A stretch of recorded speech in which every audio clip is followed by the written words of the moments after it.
Hello and welcome to San Diego Sports Junkies, a show for fans. By the fans. I'm Josh Taylor with my co-host. I'm Justin Smead. We're going to be talking some sports. We're going to dive right into Charger news. You know, Bolts, it wasn't pretty, but they took down the Packers in Week 1, 21-13. Some good highlights as far as A. Gates, Phillip Rivers, and the crew. Yeah, anytime you can beat the Packers, that's a good day.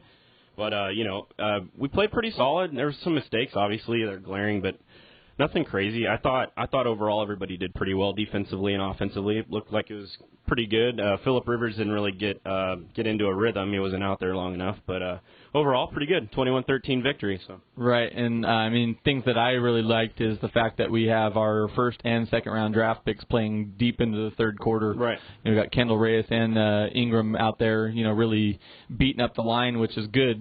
They need the reps because we want them, seasoned veterans come the start of the season, so that was kind of nice to see. Oh, yeah. One low light, unfortunately, Ryan Matthews, broken collarbone and all on the first carry of the game. Hashtag China doll. Yeah, kind of tough. I'm glad for the depth, but losing Ryan Matthews is definitely going to hurt a little bit. It's a big loss.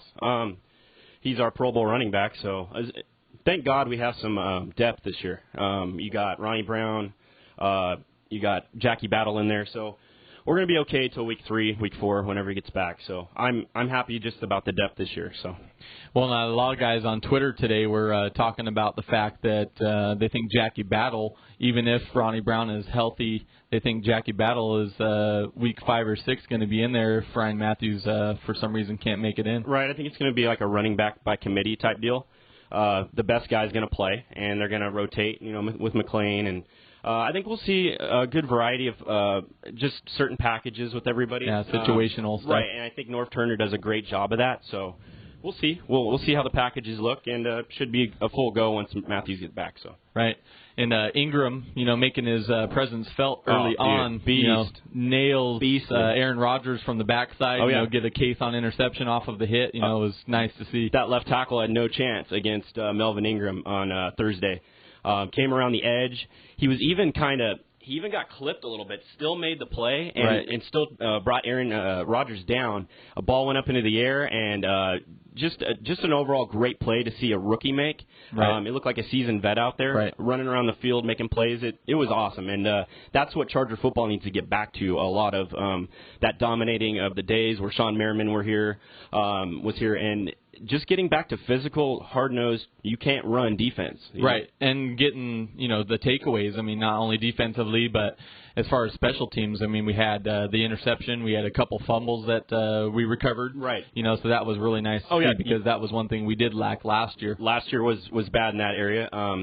This year, off to a good start so far. We'll see how the rest of the year continues. But, yeah, we definitely need to take the ball away. But what I was encouraged by, everybody flying around, making plays, very conscientious of where the ball was, and they were flying to the ball. It was great. Yeah, and that's also, Kendall Reyes. He, like I said, he played deep into the third quarter, and he was really pushing the front line around. I don't think he got to the quarterback per se, but... No. He really collapsed the pocket.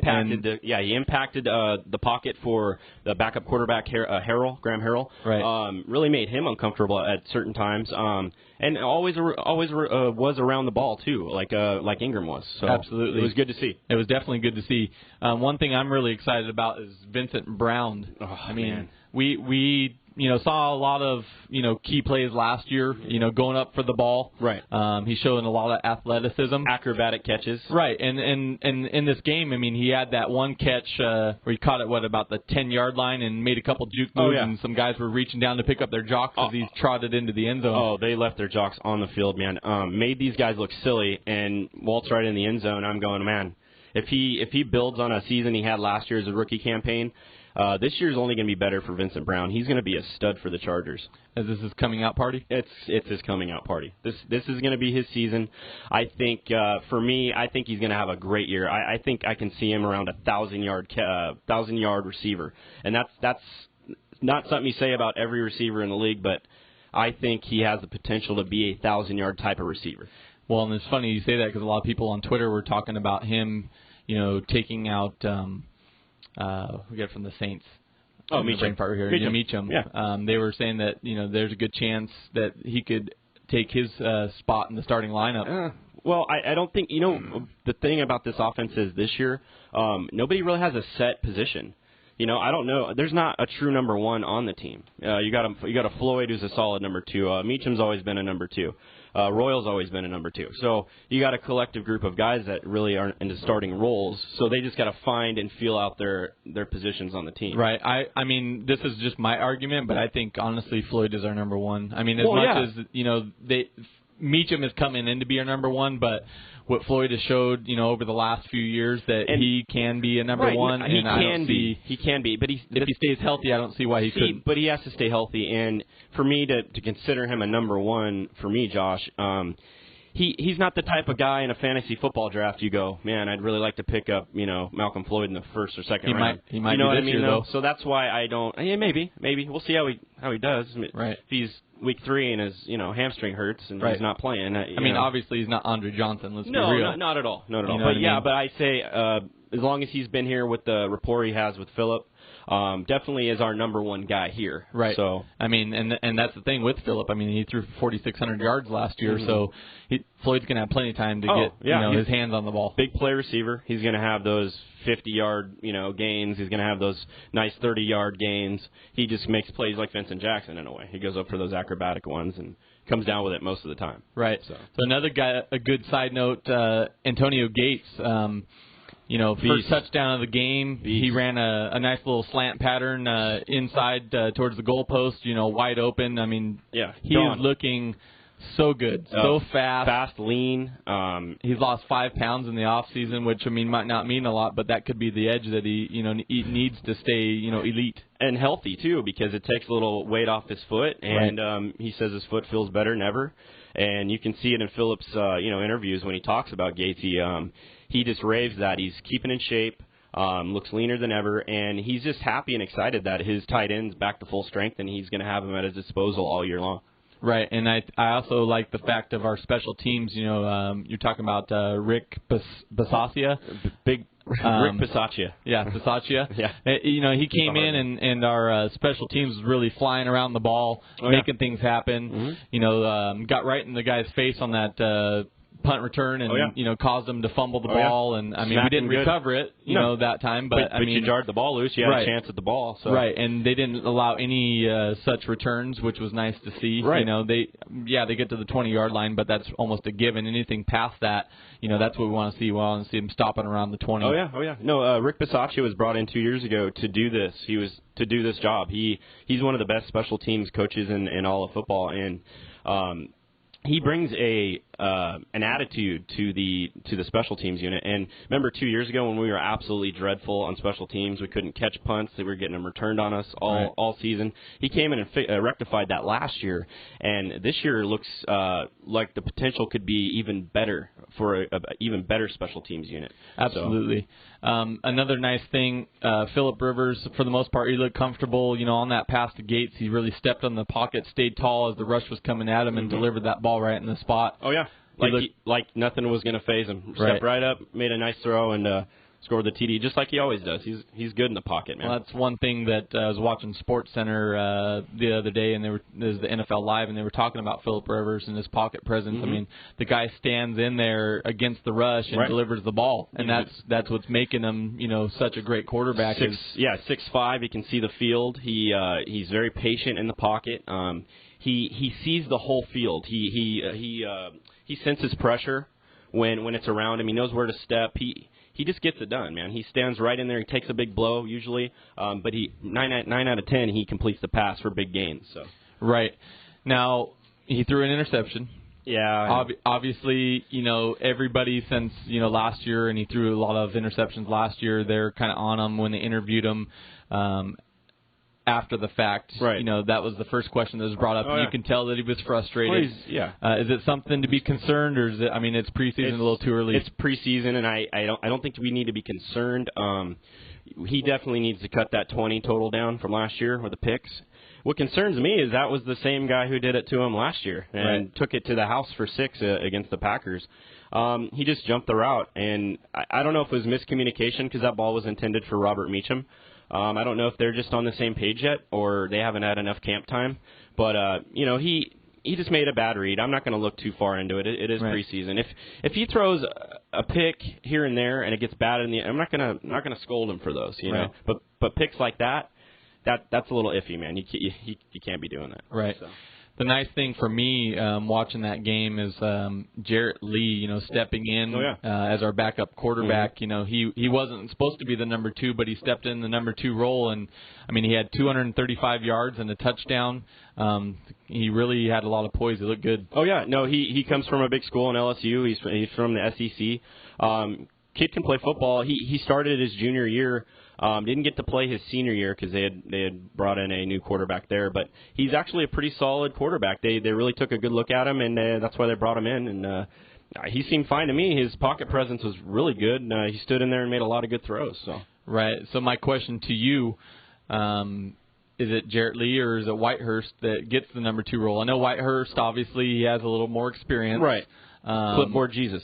But there was a reason we got rid of him, before. Right. There was a reason we got rid of him before, and the way that Jarrett Lee, if he can continue to look that comfortable on the field, I don't see why he could take out Whitehurst. He might be able to overrun him. I'm not sure. Whitehurst's experience, like you touched on, with the Seahawks as a starter, that's huge. And then knowing this system, Norv's system from being here prior, it really helps him out. That's going to have him on a leg up for that second spot, I think, because Jarrett Lee's just too young. Right. And like you said, too much experience, I think, to beat out Whitehurst. I think if Whitehurst gets in third week of the preseason and starts showing what he could do, you'll see a lot of upside with him, too. I can agree with that. So now that football season's around, we're going to have a new segment for you guys. You've probably seen something similar on ESPN. We're calling it Knock the F Out. You got knocked the F out. And Melvin Ingram knocked the F out of Aaron Rodgers and created that interception. Yeah, he also created a stay away to the bench. He zip-lined it to the bench right after that because the coach, I forget his name, but pulls him right out and goes, "You ain't taking any more hits, dude." That little rookie linebacker's all over the field, and you're not getting out for the year. You're not going to get injured, So it was cool to see a beeline to the sideline and Melvin get his first real pressure on a quarterback, and he caused that pick, man. That was all Melvin Ingram. That left tackle looked silly. And great tackle. Just threw him down. Ball's lobbed in the air. I'm like, sweet, dude. Kason grabs it. Yeah, it was awesome. Good to see. That was awesome. So, Rodgers, you got knocked the F out. Yep. So, we're going to move on to our next segment. And if you've been watching the show, we have a pick-to-click segment as far as the Padres go, but we're switching it over for the Chargers. A little Charger action. So, who's your pick-to-click this week? I'd love to see – I love this kid. I love Donald Butler. He's one of my favorite linebackers on the team. I'm just really high on him. He's great. He's got a good football IQ. He's good in the pass coverages. He blitzes pretty well, and now he has a second full season after his rookie season of an injury. He's looking better than ever. He's flying around. He's looking great in the preseason game. I'm really rooting for him to have a good career. I think he can be one of those. Who do we have? Kevin Burnett types, veteran guys that are just solid. They're nothing crazy special, but they're always around the ball, always making plays. Oh, we got a call coming in. Ring, ring. Line 1. Hello and welcome to San Diego Sports Junkies. Who we got on the phone? Hello, caller. Hello? Yeah, are you there? Yeah, what's going on? We're here. San Diego Sports Junkies, how can we assist you today? How can we assist you, man? What are you going to order? Well, I'm going to order a big, large pizza with a topping of Ryan Matthews all over the Raiders. You know what? There you go. Well, he's got to wait till week 3 or 4 to do that. I know. I was looking on the internet, and they're saying that he might be ready for week 1. You think that's going to happen? No, not at all. Why? And I mean, that's just my opinion. Why rush him back? You know what I'm saying? I don't agree with it. I mean, week 2 or 3, get him mended up, and if he wasn't such a China doll, yeah, I'd say, hey, we love you in week 1, but dude, you're always in a body cast. Knock it off.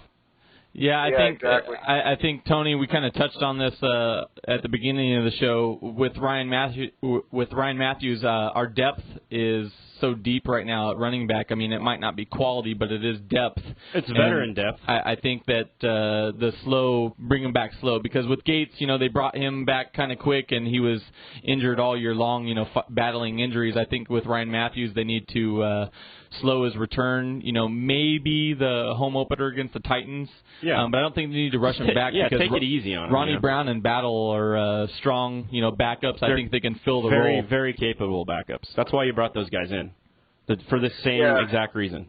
So, when you get injuries, NFL, that's a part of it. You're going to have injuries all season long. So. Yeah, man, I couldn't believe that first running play, and he just, it was devastating. Well, we didn't even know what happened. Any of us, we were all like, well, why is he out? And they kept giving the ball to Ronnie Brown. I go, what's he only going to get one carry this preseason, or you know what I mean? Doing a little LT action, disappearing act. Right, and Tony, I don't know if you heard, but there's a conspiracy going around that they said that Ryan Matthews actually got injured in his car accident and didn't say anything. That's why, he went out so quickly, because you would think if he broke his collarbone, there would be a little more pain exerted in his face or on the field, and he kind of just got up, shrugged his shoulder a little bit, walked up, and disappeared. Yeah, it was really just an odd situation.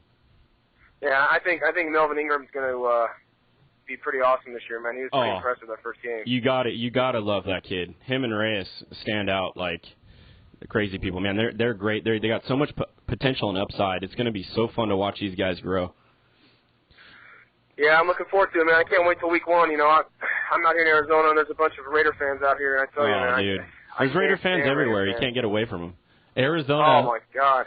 See, that's what I'm talking about. The Charger fans are, they're really all over the United States, and I think this show, as we keep saying, it's a show for fans, by the fans, and I think that's the key thing is we keep streaming and we get, like you, Tony, from Arizona, and we get other people from around the country that can't see or talk about Chargers. So right, exactly. This is for you guys, but I mean, you can't get coverage if your favorite team, you're not in that city. It's hard. It's really hard. You can go on the website. The sports package. Yeah, exactly. So we actually really appreciate you calling in, man. This is great. You're actually our first caller, dude. Yeah, we appreciate you calling in, Tony. Hell yeah, that's got to start off the show good, man. Hey, I want to let you guys know if I've been spreading the word out here for a couple guys that are from San Diego to stream on your guys' show, and a big thing out here is that Cox Communications, they actually have the San Diego Sports package, so I get Fox Sports San Diego out here. Awesome, dude. Cool. Yeah, you get to see the Padres, and that's cool, dude. Awesome. Yeah, and we got the Tucson Padres out here too, so you get to you got the T-Pods out there. That's awesome. You go out there very often?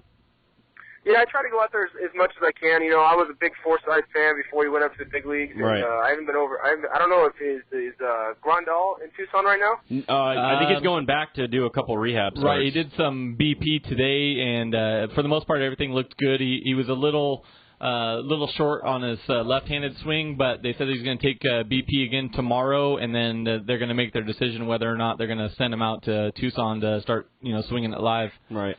And you said you go out to some of the games. How's Jed Jerko looking out there? He looks pretty good, man. It's minor league baseball is so fun to watch. It really is like the movie Bull Durham, man. It's hilarious. Yeah, it is. No, it's crazy. They got different way about. It's like different way about going about baseball. It's crazy seeing. I've been to a few in Vegas, and I haven't gone out to Tucson yet, but I'd like to. It'll be a lot of fun. Yeah, they carried it over. They used to have the an independent league or something like that out here, and they had Thirsty Thursdays, and they carried that over to Tucson Padres. Yeah, it's like Thursday night. $1 beer. 50-cent draft. Dude. Oh, wow. Yeah, guns blazing. You bring $5 and you're getting a ride home. Yeah. Jeez. Hey, Tony, what's your Twitter tag? It's at SDFan520. You guys out there at SDFan520, you can follow Tony. He's a diehard local San Diego sports fan out in Arizona.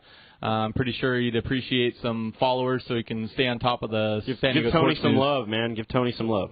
Hey, Tony, we appreciate you calling in, man. I got 13 followers, man, so I'm getting up there. I'm huge out here in Arizona. You watch out. Yeah. We'll get you some more followers, Tony. Appreciate you calling in. All right, buddy. Have a good one, guys, man. Take care. Later, brother. See you. So, as far as my pick to click, and first of all, I want to thank Tony for calling in. If you guys, we tweet out our phone number. If you guys want to call into the show, we'd be more than happy to have you on. My pick to click, I'm going to have to go with Ronnie Brown. Yeah. And I think it's his time to shine. It is. For obvious reasons with Matthew down, but it's really Ronnie Brown's time to shine. It's his time to get the first team reps in there. First team reps. And show us what he's got. And that, he was a Pro Bowler a couple years ago, and there's no reason why he can't show us that talent again. Yeah. So, I'm kind of excited to see what he can do with the first team. Yeah, because last year he was on the witness protection program. Yeah. And everybody said, where the heck is Ronnie Brown? Right. And he's got a lot to prove this year, I think, for himself and for our team. And he knows that the first few weeks is going to be his load to carry. Right. So, and I think AJ loves those diamond in the rough. He loves finding guys like this out to prove themselves. So. Right. So now we're on to our Padres weekend in review, and I don't know if you've been following the Padres lately, but they've been playing absolute solid baseball. Yeah. This last week, 5-1, they swept the Cubs. They took 2 out of 3 from the red-hot Pittsburgh Pirates. Yep. Honestly, should have won that third game, but sounds weird to say, pitching fell apart in the 5th inning and gave up 9 runs. But doesn't that sound weird to say the red-hot San Diego Padres? No, the Pittsburgh Pirates. Oh, no, that's a weird. 19 losing season. Yeah, exactly. I was like, Pittsburgh Pirates. Well, and they were red hot the first half of last year and kind of fell off after the All-Star break. The Padres really do a lot of damage up there at PNC. They've won 11 out of the last 12 out there in Pittsburgh. And that's nuts. That is nuts. Wow. The starting pitching has been a lot better, too. In this last week, they've thrown 3 shutouts. Gems. So that's nice to see because the way our hitting's been, we outscored our opponents this last week. We outscored them 30-23 in those 6 games.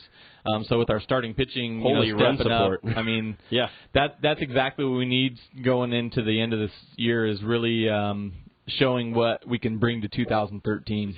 Roll it like we said last week. Roll it into the next season. End on a good note, make a run. And that's all they need to do. They're playing good baseball right now. Right.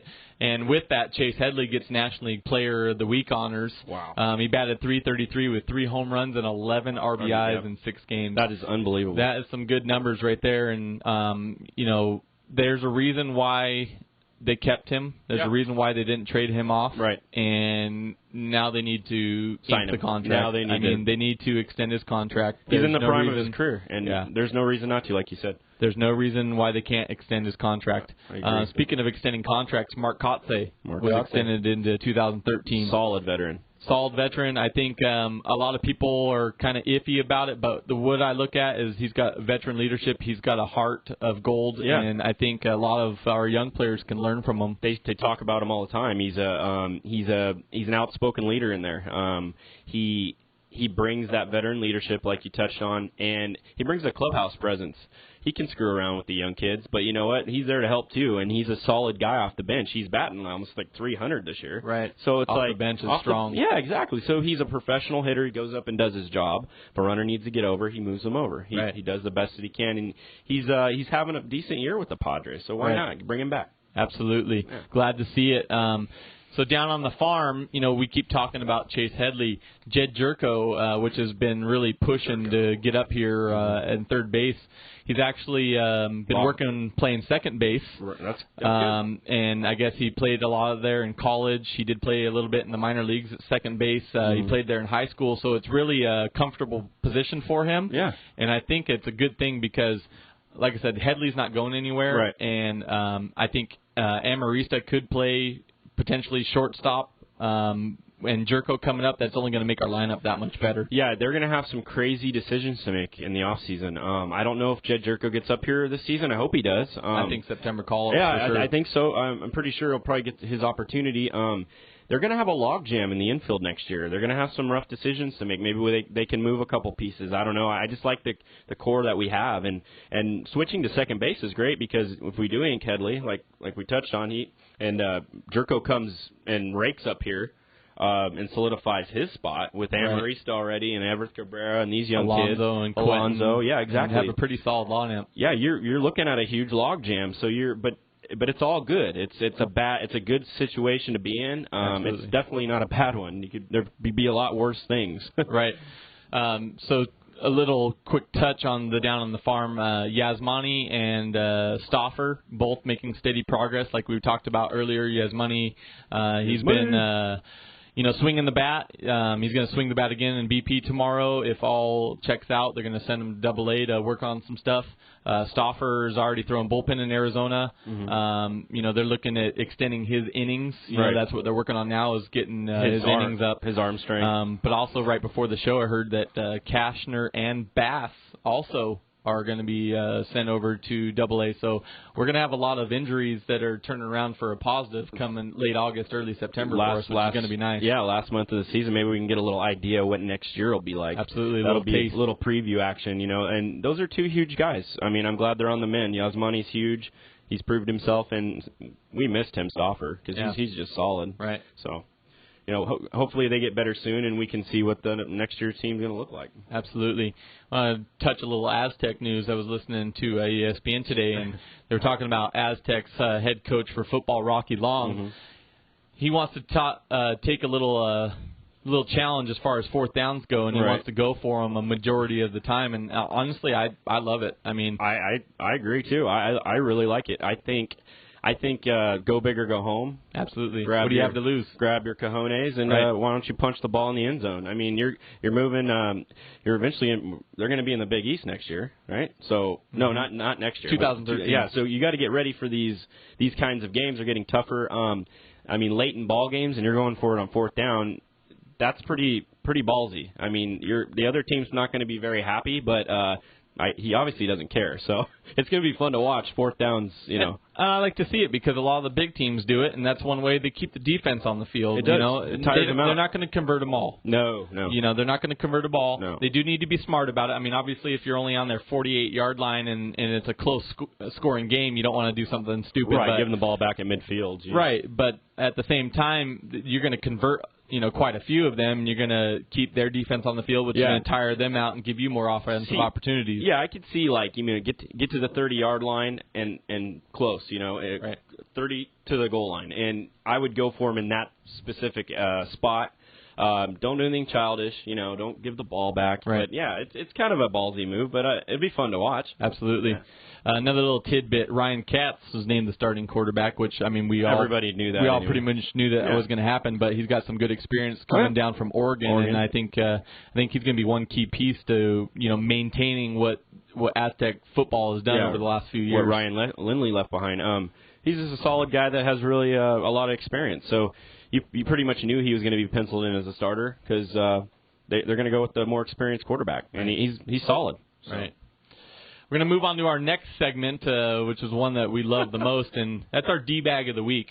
And our D-Bag of the Week is going to be you, Chad Johnson. You're a D-Bag. Headbutting your wife. Domestic violence. Nice. Domestic violence. And then he gets cut by the Miami Dolphins. Man, you got a rough week, bro. He gets cut by the Miami Dolphins, and him and his ex-wife. It could be his ex-wife. Yeah, pretty soon. They also had a reality show, and that got pulled. Oh yeah. Well, he's in the limelight anyway. The guy has how many Twitter followers? He's got over. He's fourth most popular. He's the most popular football player, 3.6 million. But that's obviously going to fall. And they were doing interviews saying, this is not like Chad Johnson. Well, I mean, you can't really headbutt your wife and then consider yourself a great guy. So yeah, exactly. I've never seen anything bad he's done. He's just a goofball. He's kind of one of those geriatric guys. He's always in the light. And he wants to be the star of attention, and dude, don't headbutt your wife. Right. And then you get cut. You've had a really bad week, bro. You are the D-Bag of the week. You are San Diego Sports Junkies D-Bag of the week. And I think we might have to put you up there for D-Bag of the year. Yeah, anybody that hits their wife, you need to be nominated for D-Bag of the year. Yeah, you're on the nomination ballot, okay? Yeah, D-Bag. We're going to move on to our last segment, and for you, the fans, this is your time to shine. You send us your Twitter questions, and we're going to shout you out. First one is going to be from Zeke_Stone22. That's ZEKE_Stone, STONE 22.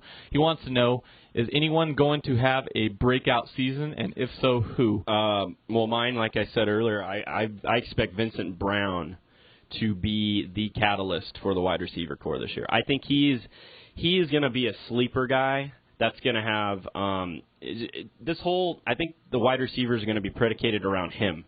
He's going to be lining up everywhere, in the slot, on the outside. He's going to be one of those guys you can put anywhere on the field. He's so athletic. I just think, I really strongly think he's going to have one of the best seasons a wide receiver's had in Charger history. I mean, I think he's a 1,000-yard receiver if Phillip can get him the ball enough. And I think he's, maybe 6-7 touchdowns. Who knows, 10? I don't know. But definitely Vincent Brown. Yeah, couldn't agree more. Our next question from Twitterland, Scotty G _123. That's Scott SCOTTYG _123. He wants to know, could Mike Harris start at right tackle instead of Clary? No. You don't think so? For me, I don't think so. At right tackle, Clary has been there for a couple years now. That's Phillip Rivers' boy. I don't know why, but I think Clary's downgraded. I don't know if he's trying to lose his job on purpose, because he didn't look that good on Thursday. Right. And he's played a lot better than that. Well, that's what makes me think that Harris could step in and be that starter, because if Clary keeps doing that, I mean, I don't care how much Phillip Rivers loves Clary. Right. If he's not protecting him, obviously Norv is going to want to throw Harris in there. Got to protect your franchise. Clary's he's been here so long. I got to see how the rest of the preseason goes. If he starts buttoning up his technique and he's getting better, okay, because he's been there. He's been the staple guy here. Right. He hasn't been the best in the world. He's always been the guy that's getting flagged, and right. He gets thrown under the bus. But right. You know what? I don't see him pushing Clary out of that spot. Right.